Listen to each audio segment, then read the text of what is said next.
राधे राधे, जय श्री कृष्णा।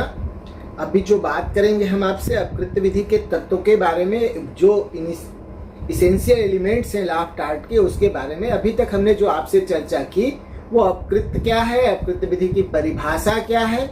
अब बात करेंगे कि अपकृत्य विधि के आवश्यक तत्व क्या क्या है। उन परिभाषाओं से जब आप आगे बढ़ते हैं तो इसेंशियल एलिमेंट्स क्या है अपकृत्य विधि के, तो जब आप पूरा करेंगे तो पूरे परिभाषाओं का अगर विश्लेषण करेंगे तो आपको एक चीज निकलेगा कि कोई ऐसा आपको कार्य करना पड़ेगा, कोई ऐसा एक्ट या ओमिशन, कोई कार्य या कार्यलोप ऐसा करना पड़ेगा जिससे कोई किसी के अधिकार का उल्लंघन, कोई एक्ट या ओमिशन आपको करना पड़ेगा। अब कार्य और कार्यलोप का मतलब क्या है कि कार्य का मतलब है कि आप एक्टिवली किसी कार्य को किया, जैसे कॉपी उठाया, पेन उठाया, रख दिया, और किसी का कॉपी उठाया आपने पलट दिया बिना उसकी इजाजत के, तो ये कार्य हो गया। कार्यलोप का मतलब है जो करने का आपका विधिक कर्तव्य था, आपने उस काम को नहीं किया और उसके नहीं करने से किसी को नुकसान हो गया। तो आपका कोई ऐसा कार्य, जो कार्य आपने किया और उस कार्य से किसी के अधिकार का उल्लंघन हुआ, तब सिविल दोष उत्पन्न होगा। जैसे आपने किसी का कॉपी रखा है, एक सीट से उठा के दूसरे सीट पे रख दिया बिना किसी विधिक औचित्य के, बिना किसी विधिक औचित्य के उसका मोबाइल खोल लिया, उसकी पिक्चर क्लिक कर ली, उसकी वीडियो रिकॉर्डिंग कर ली, तो ये जो एक्ट है ये डायरेक्ट एक्ट है। अगर आप कोई कार्य करते हैं और उस कार्य से कोई किसी के अधिकार का उल्लंघन होता है तब अपकृत्य होगा। दूसरा जो है, आप कोई कार्यलोप करते हैं, कुछ कार्य करने का दायित्व तो आपका निर्धारित है और आप उस काम को नहीं करते और आपके नहीं करने से उस व्यक्ति के विधिक अधिकार का उल्लंघन हो जाता है, तो उसको कार्यलोप कहते हैं। जैसे कि आप मान लीजिए हॉस्पिटल में गए, हॉस्पिटल वाले का कर्तव्य है कि आपको फ्री में मेडिकल एड, जो प्राइमरी मेडिकल एड है वो आपको उपलब्ध कराए।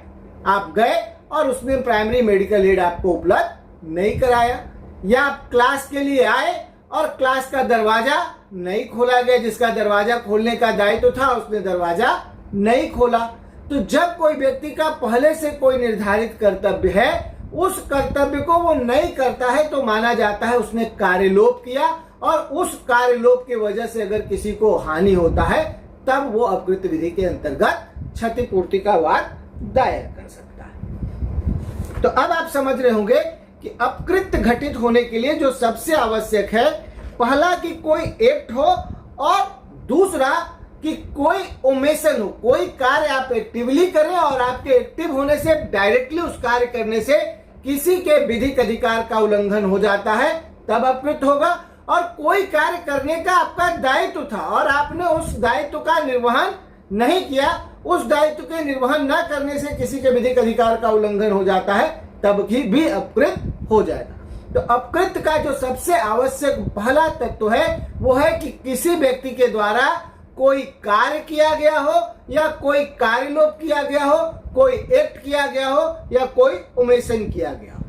दूसरा है, जब वो कार्य करे, दूसरा जो आवश्यक एलिमेंट है, जब वो कार्य करे या कार्यलोप करे तो किसी भी व्यक्ति को लीगल डैमेज हो, विधिक क्षति हो। अब ऐसा हो सकता है कि आपका कोई नुकसान हो जाए कहीं भी, लेकिन आपका लीगल डैमेज ना हो। विधिक क्षति का मतलब है इंजूरिया साइन डैमनम, क्षति बिना हानि। आपको नुकसान तो हुआ लेकिन आपका कोई हानि नहीं हुआ। अब इसका मतलब यह है, इंजूरिया साइन डैमनम का मतलब है कि आपका नुकसान हुआ लेकिन आपको कोई हानि नहीं हुआ।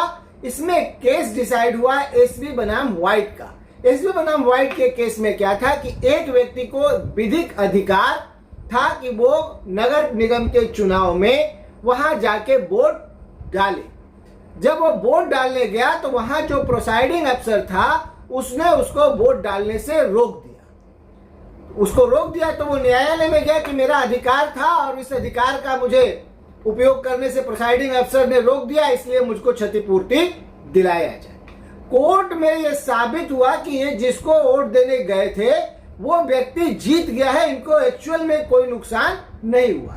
लेकिन जस्टिस होल्ट ने कहा कि अगर किसी व्यक्ति का कोई विधिक अधिकार था और उसके विधिक अधिकार का बिना किसी विधिक औचित्य के उल्लंघन किया गया है तो उसको क्षतिपूर्ति देना पड़ेगा। उसको माना जाएगा कि वास्तविक हानि हुआ या नहीं हुआ, उसके विधिक अधिकार का उल्लंघन हुआ और वो अपकृत्य के अंतर्गत क्षतिपूर्ति प्राप्त करने का अधिकारी है। इंजूरियस एंटेमनम का मतलब है कि जहां आपका विधिक अधिकार है, अगर उस विधिक अधिकार का बिना किसी विधिक औचित्य के कोई उसका उल्लंघन कर देता है तो आपको चाहे वास्तविक हानि हो या वास्तविक हानि ना हो, आप अपने विधिक अधिकार के उल्लंघन के लिए क्षतिपूर्ति का वाद दायर करके डैमेजेस का क्लेम करके आप न्यायालय से क्षतिपूर्ति ले सकते हैं। अब एक तो ये हो गया कि आपका विधिक लीगल डैमेज के लिए विधिक अधिकार होना चाहिए। अब दूसरा जो सूत्र है इसको समझने का विधिक क्षति को, वो है damnum sine injuria. Damnum sine injuria का मतलब है आपको वास्तव में नुकसान हुआ, आपको वास्तव में हानि हुआ, लेकिन आपके किसी भी विधिक अधिकार का उल्लंघन नहीं हुआ।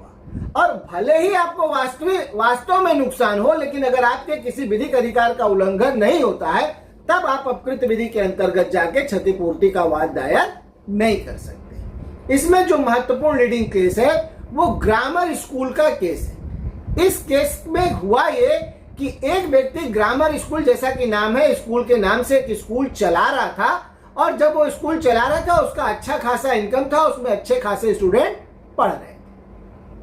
हुआ ये कि एक दूसरा व्यक्ति भी बगल में एक स्कूल खोल लिया और उससे उसने फीस कम रखी तो कुछ बच्चे यहां से वहां शिफ्ट हो गए और उसको भी फीस अपना कम करना पड़ा। अब उसको वास्तविक रूप से नुकसान हो गया, वो न्यायालय में क्षतिपूर्ति के लिए गया तो न्यायालय ने पूछा कि आपका क्षति हुआ ये सही है, लेकिन आपके किस विधिक अधिकार का उल्लंघन हुआ? तो उसके किसी भी भाई, उसको स्कूल खोल के चलाने का अधिकार था, दूसरे व्यक्ति को भी स्कूल खोल के चलाने का अधिकार था, तो वो न्यायालय में कोई भी विधिक अधिकार साबित नहीं कर पाया, इसलिए उसको कोई क्षतिपूर्ति नहीं मिली। जैसे मान लीजिए कि आप आर्य नगर में गए, मिठास का दुकान है, 56 भोग का दुकान है, ठीक है, कई मिठाई की दुकान है, विष्णु मिष्ठान भंडार है। अब वो कोई कह सकता है क्या और कोई नया भी खोल सकता है, उसको कोई रोक सकता है क्या? नहीं रोक सकता, क्योंकि उसको बिजनेस करने का अधिकार है, उसको भी बिजनेस करने का अधिकार है। स्वाभाविक आसपास खुलेगा तो ग्राहक इधर उधर जाएंगे। मैं जो बात आपसे कहना चाह रहा हूं, ये दोनों जो मैगजीन है वो ये कहती हैं कि लीगल डैमेज आपको तब होगा जब आपके विधिक अधिकार का उल्लंघन, अगर आपका किसी विधिक अधिकार का उल्लंघन हो जाता है तो वास्तव में आपको वास्तविक क्षति हुआ हो या न हुआ हो, आप अपकृत विधि के अंतर्गत विधिक क्षति के लिए क्षतिपूर्ति प्राप्त करने के अधिकारी हो जाएंगे। लेकिन अगर आपका वास्तव में भी कोई नुकसान हुआ हो लेकिन आपका कोई लीगल राइट का उल्लंघन ना हुआ हो, आपके किसी विधिक अधिकार का उल्लंघन ना हुआ हो, तो आपको अपकृत विधि के अंतर्गत रेमेडी नहीं मिलेगा, क्योंकि वो लीगल डैमेज नहीं माना जाएगा। जैसे मान लीजिए कि आप अपने मोहल्ले से आके सबसे पहले एलएलबी की पढ़ाई पढ़ रहे थे, बहुत मेरिटोरियस थे, आपका बहुत इज्जत प्रतिष्ठा था मोहल्ले में, लेकिन उसी मोहल्ले से दो और लोग आ गए, उससे थोड़ी आपकी प्रतिष्ठा कम हो गई, तो आप उसके ऊपर मुकदमा कर सकते हैं कि भी पढ़ रहे तो हमारा राइट रेपुटेशन थोड़ा कमजोर हो गया। नहीं कर सकते हैं, क्योंकि आपका कोई लीगल राइट नहीं है कि दूसरा वो कोर्स ज्वाइन न करे, दूसरा वो कोर्स बिजनेस न करे। तो दूसरा जो अपकृत विधि का इंग्रेडिएंट है वो है लीगल डैमेज। तीसरा है कि अगर किसी ने कोई एक्ट या ओमिशन किया है और उससे किसी को लीगल डैमेज हुआ है तो वो क्या कर सकता है? लीगल रेमेडी प्राप्त कर सकता है, विधिक उपचार प्राप्त कर सकता है। और उपचार क्या होगा? डैमेजेस का होगा, क्षतिपूर्ति का होगा, और वो क्षतिपूर्ति उसको इन अनलिमिटेड क्षतिपूर्ति का है, जो पहले से निर्धारित नहीं है, वो वैसी क्षतिपूर्ति प्राप्त कर सकता है। बात समझ में आ रही है? अब मैं एक बार फिर आपके साथ पूरा विषय डिस्कशन करता हूं। अपकृत के लिए 3 घटक का होना बहुत आवश्यक है।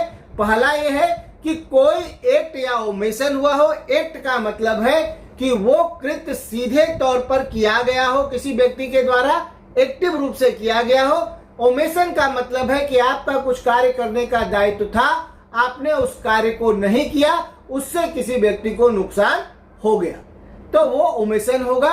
अब इस एक्ट और ओमिशन से आपके कार्य या कार्य लोभ से किसी व्यक्ति को विधिक क्षति होता है तो अपकृत विधि के अंतर्गत जा सकता है। विधिक क्षति को जानने के लिए दो मैगजीम है, इंजूरिया साइन डैमनम और डैमनम साइन इंजूरिया। अगर इंजूरिया साइन डैमनम है तो विधिक क्षति है और इंजूरिया साइन डैमनम नहीं है तो विधिक क्षति नहीं। अगर किसी को विधिक क्षति हो जाता है तो वो अपकृत विधि के अंतर्गत उपचार के रूप में, रेमेडी के रूप में अनलिमिटेड डैमेजेस प्राप्त कर सकता है, उसके लिए न्यायालय में जा सकता है। अब मैं इसके बाद आपके साथ जो डिस्कशन करूंगा वो है अपकृत विधि के प्रकृति के बारे में, अपकृत विधि के नेचर के बारे में। अब किसी भी विषय को अभी तक आपने जाना कि अपकृत की परिभाषा क्या है, अपकृत क्या है, अपकृत के आवश्यक तत्व कब है, कब अपकृत घटित होगा। अब अपकृत का नेचर क्या है, तो नेचर को लेके अपकृत विधि के लायबिलिटी के प्रिंसिपल को लेके दो विद्वानों के बीच में मतभेद, एक है प्रोफेसर बेनिफिल्ड, दूसरे हैं प्रोफेसर सामंत। प्रोफेसर सामंत कहते हैं ये लॉ ऑफ टार्ट्स है और बेनिफिल्ड महोदय कहते हैं लॉ ऑफ टार्ट है। एक टार्ट में यस लगा है और दूसरे में टार्ट है। इन दोनों के विद्वानों का जो मत है वो उनके सोचने का जो तरीका है किसी भी चीज को, उसका प्रभाव है। सामंत महोदय ये कहते हैं कि अपकृत विधि का विकास हो चुका है, अपकृत विधि जो है वो विकसित हो चुकी है, उसका एक लिस्ट तैयार हो चुका है। अगर अब कोई व्यक्ति ये कहता है कि मेरे अधिकार का उल्लंघन हुआ है तो पहले से निर्धारित जो अपकृत है उसे उसी लिस्ट में से, उसी सूची में से बताना पड़ेगा कि मेरे किस विधिक अधिकार का उल्लंघन हुआ है। अगर उपरोक्त लिस्ट में वो नहीं बता पाता तो अपकृत नहीं माना जाएगा। इस सिद्धांत को पिजन होल थियरी कहा जाता है। सामंत महोदय के जो कहना चाहते हैं उसको मैं आपको एक एग्जाम्पल के माध्यम से समझाना चाहता हूं कि आप बीमार हैं और आप डॉक्टर के पास जाते हैं और डॉक्टर के पास अब तक जितनी बीमारी है उसके सारे के लक्षण लिखे हुए हैं कि ये बीमारी में ये लक्षण, ये बीमारी में ये लक्षण, ये तब ये बीमारी, बुखार है तो ये होगा, आगे आंख खराब है तो ये होगा। तो सारे बीमारियों का लक्षण लिखा हुआ है। आप जाते हैं, कहते हैं मुझे अच्छा नहीं लग रहा, मैं बीमार हूं, और डॉक्टर उस लिस्ट से, जो बीमारी का लिस्ट है, बुखार, हैजा, कालरा, टीबी, उससे मिलाता है और किसी से आपका लक्षण नहीं मिलता है। तो कहता है कि किसी से नहीं मिलता है, आप स्वस्थ, भले ही आप स्वस्थ महसूस नहीं कर रहे। सामंत महोदय एग्जैक्टली यही कहना चाह रहे थे कि अब विधि का, अपकृत विधि का विकास हो गया है, उसमें बहुत सारे अपकृतों की पहचान हो गई है, उनका एक लिस्ट तैयार हो गया है। अगर अब किसी व्यक्ति के विधिक अधिकार का उल्लंघन होता है तो उसे उसी लिस्ट में से बताना पड़ेगा कि मेरे किस अधिकार का उल्लंघन हुआ है। अगर उसमें से किसी अधिकार का लिस्ट में है तो उसको उपचार मिलेगा, अगर उस लिस्ट में नहीं है तो उसको उपचार नहीं मिलेगा। इस सिद्धांत को पिजन होल थियरी कहा गया। हिंदी में इसे कहीं कहीं कपोत खाने का भी सिद्धांत कहते। इसके उलट बेनफील्ड महोदय का जो सिद्धांत था वो कहे ये अपकृत्यों की नहीं, ये अपकृत की विधि है। मतलब अपकृत विधि है और इसके अंतर्गत सिर्फ आपको उपचार प्राप्त करने के लिए ये बताना पड़ेगा कि मेरा विधिक अधिकार था, मेरे विधिक अधिकार का बिना औचित्य के उल्लंघन हुआ है, इसलिए हमको क्षतिपूर्ति दिया जाए। बेनफील्ड महोदय कहते हैं कि अपकृत विधि में जो लिस्ट है, अगर आपका उस लिस्ट में है तो आपको तो रेमेडी मिलेगा ही मिलेगा, लेकिन अगर उस लिस्ट में आप नहीं है तो भी अगर आप ये साबित कर देते हैं कि मेरा विधिक अधिकार था, मेरे विधिक अधिकार का उल्लंघन हुआ है और उस विधिक अधिकार का बिना औचित्य के उल्लंघन हुआ है, तो आप क्षतिपूर्ति प्राप्त करने के लिए अधिकारी। बेनफील्ड महोदय जो कहना चाहते हैं कि भले ही एक बीमारी का लिस्ट हो और अगर आप अस्वस्थ महसूस कर रहे हैं और पहले से ज्ञात जो बीमारी है उस बीमारी के लिस्ट में आप नहीं है, तो बीमारी के लिस्ट से कोई मतलब नहीं है। एक स्वस्थ मनुष्य का जो मानक है उसके आधार पर तय किया जाएगा कि आप स्वस्थ महसूस कर रहे हैं या नहीं कर रहे। तो अपकृत विधि का क्या मानक है कि अगर किसी का विधिक अधिकार का उल्लंघन हुआ है तो उसके साथ अपकृत घटित हुआ है और उसको रेमेडी मिलना चाहिए। तो तो बेनफील्ड महोदय जो कहते हैं कि अपकृत्य विधि का विकास हो गया है, ये बात सही है, उसके बावजूद भी इसे बंद नहीं किया जाना चाहिए।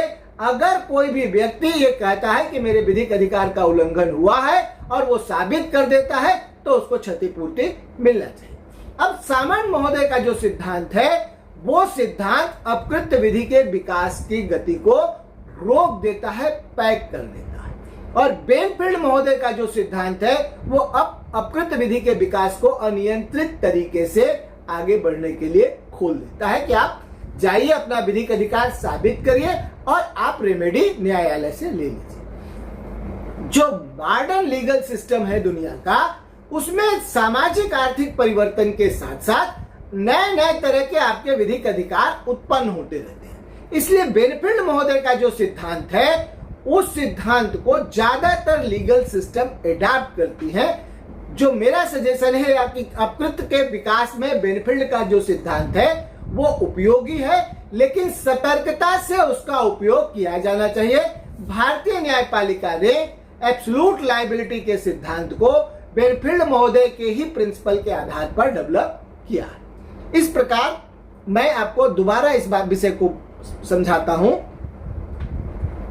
कि जो सामंत महोदय है वो ये कहते हैं, इसमें दो थियरी है अपकृत्य विधि के नेचर को लेके, एक प्रोफेसर सामंत का और एक प्रोफेसर बेनफील्ड का। सामंत महोदय कहते हैं ये अपकृत्यों की विधि है, ये लॉ ऑफ टॉर्ट्स है। अब अपकृत्य विधि का डेवलपमेंट हो गया है या विकास हो गया, उसका एक लिस्ट बन गया है और अगर अब किसी व्यक्ति के विधिक अधिकार का उल्लंघन होता है तो उस लिस्ट में से उसको बताना पड़ेगा कि मेरे किस विधिक अधिकार का उल्लंघन हुआ है। अगर उस लिस्ट में से उसके अधिकार का उल्लंघन साबित हो जाता है, उस लिस्ट में से किसी में आता है तो उसको उपचार मिलेगा। अगर उस लिस्ट में नहीं मिलता है तो उसको उपचार नहीं मिलेगा। तो ये जो सिद्धांत है इसको कहा जाता है पिजन होल थियरी, कपोत खाने का सिद्धांत। अब जो बेनफील्ड महोदय हैं वो कहते हैं कि नहीं, अपकृत्य विधि का विकास हो गया ये सही है, लेकिन अपकृत्य विधि के विकास की संभावनाएं बने हुई है। ये अपकृत्यों की नहीं, ये अपकृत्य विधि है। अगर कोई व्यक्ति ये बता देता है कि मेरे विधिक अधिकार का उल्लंघन हुआ है और उसके विधिक अधिकार के उल्लंघन के लिए उसको क्षतिपूर्ति मिलना चाहिए अपकृत्य विधि के अंतर्गत। पहले से अगर लिस्ट में है तो ठीक है, नहीं है, अगर किसी व्यक्ति के विधिक अधिकार का उल्लंघन हुआ है तो उसको क्षतिपूर्ति मिलना चाहिए। दुनिया के तमाम जुडिशियल सिस्टम में प्रोफेसर बेनफील्ड का जो मत है उसको ज्यादा उपयुक्त माना जाता है और दुनिया के अधिकारों के विकास में उसी को मान के नए नए अधिकारों को मान्यता दिया जाता है। धन्यवाद।